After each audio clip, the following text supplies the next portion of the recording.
ini kita akan mempelajari metodologi ilmu kalam. Pengertian ilmu kalam. Sebelum kita jauh mempelajari ilmu kalam, ada baiknya kita pelajari dulu apa sih ilmu kalam itu.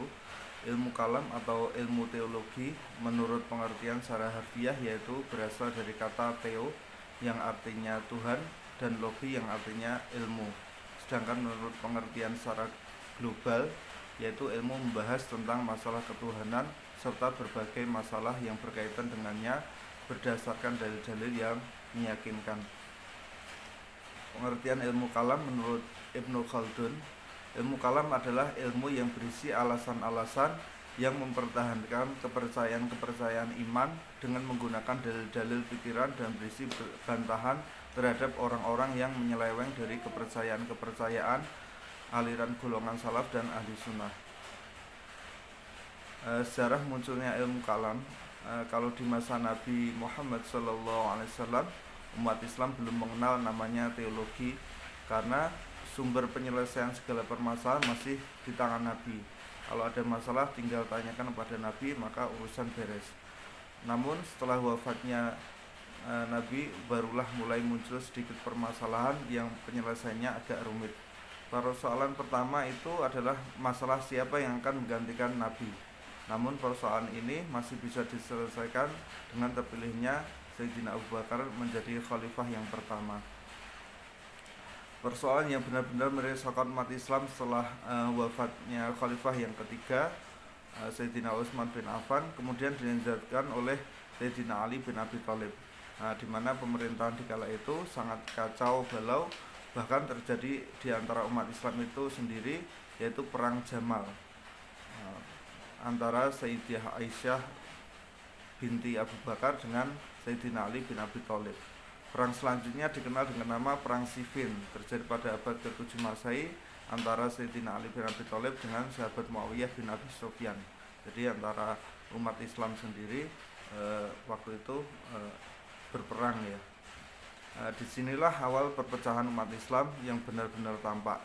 Di saat pasukan Muawiyah yang dipimpin oleh Amr bin As nyaris mengalami kekalahan, kemudian Amr bin As mengangkat Al-Quran sebagai isyarat perdamaian. Usulan ini kemudian diterima sehingga diadakan perundingan.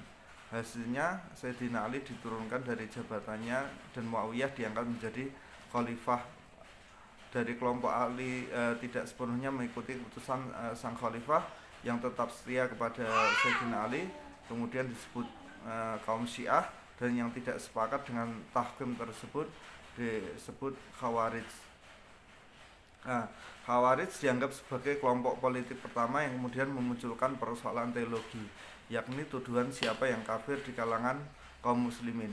Kelompok inilah yang paling ekstrim, mereka menganggap hanya dirinya lah yang benar, sehingga Sayyidina Ali dan Muawiyah harus dibunuh.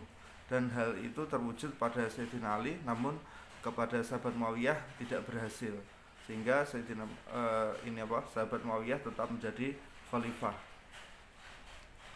Aliran-aliran teologi Islam, yang pertama Khawarij, golongan yang memisahkan diri dari kelompok Sayyidina Ali bin Abi Thalib, lebih tepatnya kelompok yang tidak sepakat dengan tahkim perundingan tadi antara Muawiyah dan Sayyidina Ali yang diusulkan oleh kelompok Muawiyah. Kelompok ini dipelopori oleh Attab bin Awar dan Urwah bin Jarir. Yang kedua, golongan Murji'ah, di mana golongan yang dipimpin oleh Ghailan al-Dimashqi. Pokok ajaran dari golongan ini adalah orang muslim yang melakukan dosa besar tidak boleh dihukumi dengan hukuman dunia, sehingga masuk surga atau neraka tidak bisa ditentukan, karena di akhiratlah nanti yang menjadi sah. Golongan ini memandang orang yang beriman tidak merusak iman ketika berbuat maksiat, sama halnya dengan ketaatan bagi orang yang kufur. Iman diartikan sebagai pengetahuan tentang Allah secara mutlak, dan kufur adalah ketidaktahuan tentang Allah secara mutlak. Oleh karena itu, orang Murji'ah menganggap iman itu tidak bertambah dan tidak berkurang. Kemudian aliran Qadariyah, aliran yang didirikan oleh Ma'bad al-Juhani, berpandangan bahwa manusia diberikan kebebasan dalam menentukan hidupnya tanpa ada campur tangan oleh Tuhan. Manusia menentukan segala perbuatan yang dia inginkan. Jadi makhluk yang berkehendak sendiri. Kemudian sebaliknya aliran Jabariyah, golongan ini berlainan dengan Qadariyah karena manusia dianggap tidak mempunyai kehendak. Perbuatan manusia sepenuhnya diatur oleh Tuhan. Golongan yang dibawa oleh Jahm bin Safwan ini bahkan menyalahkan Tuhan atas perbuatan dosa manusia, di mana hal itu sudah menjadi settingan Tuhan, sedangkan manusia tinggal menjalankan skenario yang telah ada tersebut. Ini kebalikan dari paham Qadariyah. Kemudian aliran Mu'tazilah. Munculnya golongan ini benar-benar membawa sejarah baru yang berpegangan kepada konsep rasionalitas, bahkan dianggap kedudukan akal sebanding dengan wahyu. Pertama kali diperkenalkan oleh Wasil bin Atha. Prinsip-prinsip kalam Mu'tazilah terhimpun dalam apa yang disebut al-usulul khamsah atau pokok-pokok yang 5, yaitu at-tauhid, keesaan Tuhan, al-manzilah bainal manzilatain, posisi di antara dua tempat, antara surga dan neraka, al-wad wal wa'id, janji dan ancaman, al-adil, keadilan Tuhan, al-amr bil ma'ruf wan nahi anil munkar, amar ma'ruf nahi munkar. Golongan selanjutnya adalah al-Asy'ariyah. Kelompok Asy'ariyah berhasil mengukuhkan pemahaman mereka melalui pendekatan rasional dan sistematika yang dilakukan oleh Mu'tazilah. Namun, paham-paham ini kemudian juga mengkritik Mu'tazilah sendiri. Dalam hal sifat Tuhan, golongan Asy'ariyah berpendapat bahwa Tuhan mempunyai sifat seperti ilmu, hayat, sama, basar, dan kudrat, dan sebagainya. Sifat-sifat tersebut bukanlah zatnya. Kalau itu zatnya, berarti zatnya adalah pengetahuan, dan Tuhan sendiri adalah pengetahuan. Tuhan bukanlah ilmu, melainkan alim yang mengetahui. Kemudian metode ilmu kalam.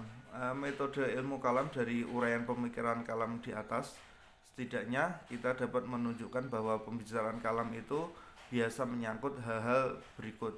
Yang pertama, konsep iman, konsep keesaan Tuhan, konsep kehendak mutlak Tuhan, konsep kehendak bebas manusia, konsep keadilan Tuhan, konsep kasb atau usaha manusia, konsep melihat Tuhan di akhirat, konsep janji dan ancaman Tuhan, konsep urgensi wahyu, konsep status Al-Quran. Nah, itu menimbulkan perbedaan pandangan dan pendapat, sehingga timbul dan muncul berbagai macam aliran yang saya sebutkan di atas tadi. Penelitian pemula dan penelitian lanjutan. Jadi dalam metodologi penelitian ilmu kalam itu ada dua. Yang pertama penelitian pemula, dan yang kedua penelitian lanjutan. Penelitian pemula pada tahap ini hanya tataran membangun ilmu kalam menjadi sebuah disiplin ilmu pengetahuan dengan merujuk pada Al-Quran dan hadis dan berbagai pendapat aliran teologi. Jadi hanya sebagai pengetahuan saja yang diambil dari Al-Quran dan hadis, tidak diteliti lebih jauh lagi. Contohnya yang pertama model Al-Imam Al-Haramain Al-Juwaini. Beliau telah menulis buku yang berjudul Asy-Syamil fi Usuluddin. Di dalam buku tersebut membahas tentang penciptaan alam yang di dalamnya terdapat hakikat jauhar atau substansi, arad, aksidensi. Di dalamnya dibahas hakikat tauhid, kelemahan kaum Mu'tazilah, pembahasan tentang akidah, kajian tentang dalil atas kesucian Allah, masalah ilat atau sebab, dan lain-lain. Model yang pertama ini juga contohnya model seperti Imam Al-Ghazali. Beliau telah menulis buku Al-Iqtisad fi Al-I'tiqad, membahas tentang perlunya ilmu dalam memahami agama dan juga perlunya ilmu sebagai fardu kifayah. Pembahasan tentang zat Allah, tentang qadimnya alam, dan penetapan tentang kenabian Muhammad sallallahu alaihi wasallam. Juga contoh yang lain model Abdul Al-Jabbar bin Ahmad. Beliau menulis buku Syarah al-Usul al-Khamsah bagi yang ingin mengkaji tentang ajaran Mu'tazilah. Mau tidak mau harus membaca buku ini bagi yang ini ya, untuk mengkaji tentang ajaran golongan Mu'tazilah secara mendalam ya. Ajaran pokok Mu'tazilah ada 5, yaitu at-tauhid, al-adl, al-wa'id, al-awaid, at-tauhid, al-adl, al-wa'id, al-manzilah bainal manzilatain, amar ma'ruf nahi munkar. Dalam buku tersebut disebutkan tentang ajaran Mu'tazilah secara mendalam, diantaranya adalah kewajiban yang utama dalam mengetahui Allah, makna wajib, makna keburukan, hakikat pemikiran, dan macam-macamnya, pembagian manusia, urusan dunia dan akhirat, makna berpikir, dan lain-lain. Kemudian penelitian lanjutan. Kalau tadi penelitian utama hanya ini mengambil dari Al-Quran dan Al-Hadis saja untuk untuk diketahui tanpa diteliti. Kemudian penelitian lanjutan, pada tahapan penelitian lanjutan akan dideskripsikan adanya ilmu kalam dengan rujukan pada penelitian tahapan pertama.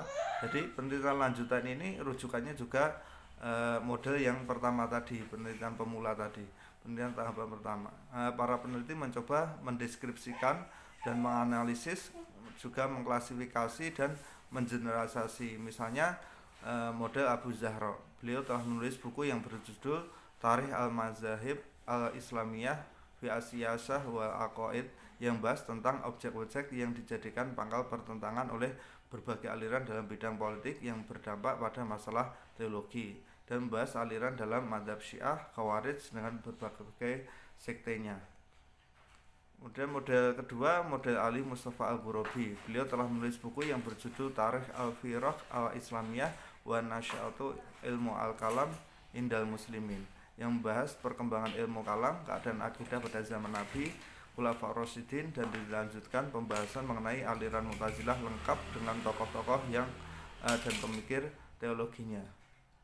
Kemudian yang ketiga, masih model penelitian lanjutan, yaitu Abdul Latif Muhammad Al-Ashr. Beliau telah menulis buku yang berjudul Al-Fikriyah li Mazhab ala Ahlul Sunnah, yang membahas tentang pokok-pokok yang menyebabkan timbulnya perbedaan pendapat di kalangan umat Islam, masalah mantik dan filsafah, barunya alam, sifat-sifat yang melekat pada Allah Azza wa Jalla, nama-nama Tuhan, keadilan Tuhan, penetapan kenabian, mukjizat dan karomah, rukun Islam, iman dan Islam, taklif atau beban, al-samiyat, wahyu atau dalil nakal, al-imamah, serta ijtihad dalam hukum agama. Di berbagai penelitian yang bersifatnya lanjutan tersebut dapat diketahui model dan pendekatan penelitian yang dilakukan dengan mengemukakan ciri-cirinya sebagai berikut. Yang pertama, penelitian yang dilakukan para peneliti tersebut secara keseluruhan termasuk penelitian kepustakaan, yaitu penelitian yang berdasarkan pada data yang terdapat dalam berbagai sumber rujukan di bidang teologi Islam. Yang kedua, secara keseluruhan penelitiannya bercorak deskriptif, yaitu penelitian yang tekanannya pada kesungguhan dalam mendeskripsikan data selengkap mungkin. Yang ketiga, dari segi pendekatan yang digunakan secara keseluruhan menggunakan pendekatan historis, yakni mengkaji masalah teologi tersebut berdasarkan data sejarah yang ada dan juga melihatnya sesuai dengan konteks yang bersangkutan. Yang keempat, dalam analisisnya selain menggunakan analisis doktrin juga analisis perbandingan, yaitu mengemukakan isi doktrin ajaran dan masing-masing aliran sedemikian rupa, dan setelah itu barulah dilakukan perbandingan. Mungkin itu saja yang dapat saya sampaikan. Kurang lebihnya saya mohon maaf yang sebesar-besarnya. Terima kasih telah menyimak video saya. Jangan lupa like dan subscribe agar saya lebih bersemangat lagi dalam membuat materi dan video. Kurang lebihnya mohon maaf. Wassalamualaikum warahmatullahi wabarakatuh.